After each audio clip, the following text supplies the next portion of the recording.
जिंदगी सवार दूं, एक नई बहार दूं, दुनिया ही बदल दूं, मैं तो प्यारा सा चमत्कार हूँ। চুপ কর, এমন বেসুরো গলা আর একবার গাইলেই তোমার মাথা ফাটিয়ে দেব। दीदी ये বাচ্চা এটা তোমারই তো? একদম নিশ্চিত তুমি? হ্যাঁ, চোখ তো তোমার মতোই দেখাচ্ছে। এক্ষুনি তোমার সব গার্লফ্রেন্ডকে ফোন কর। কিন্তু দিদি আমি তো প্রোটেকশন ইউজ করেছিলাম। তাহলে এই বাচ্চা এলো কোথা থেকে? আর আমি কোথাও না কোথাও তো মুখ কালো করেছিস। ঠিক আছে করছি ফোন।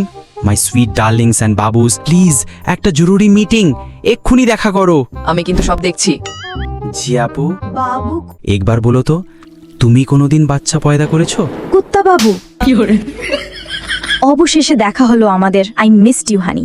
বলো তো, তুমি কি কখনো আমার কারণে প্রেগনেন্ট হয়েছিলে? মানে একটুও? Honey, I hate you, get out. আরে ওটা গরম পানি ছিল। ও মাই বেবি, তুমি এখনো বদলাওনি একটুও? ও কত নাটক করে। তোমার কি কোনো বাচ্চা আছে? না, কিন্তু তোমার জন্য হলে হতে পারি। তবে আমাকে আগে আমার হাজবেন্ডকে ডিভোর্স দিতে হবে। ডিভোর্স? প্লিজ ডিভোর্স করো না। এই বাচ্চাটার হয়তোবা ক্ষুধা লেগেছে, আমি তার জন্য খাবার নিয়ে আনছি। এখন তুমি এর খেয়াল রাখো। বেটা নড়বে না, আমি এক্ষুনি আসছি। হ্যাঁ বাবু, কাল আমরা মুভিতে যাব, আইসক্রিম খাবো, ঘুরতে যাব, নাচবো। I miss you baby.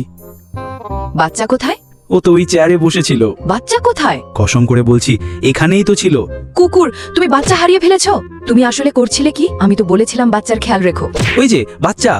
Kidnapper, দাঁড়ারে, আজ তোকে ঠিক মতোই পিটাবো। সালা, বাচ্চা চুরি করিস? ও কি তোমার ছেলে? জি আমারই। সুন্দর তো, নিশ্চয়ই মায়ের রূপ পেয়েছে। এমন ভিডিও যদি ভালো লেগে থাকে আমাদের চ্যানেলটি সাবস্ক্রাইব করুন এখনই, আর অবশ্যই একটি লাইক করবেন। ধন্যবাদ।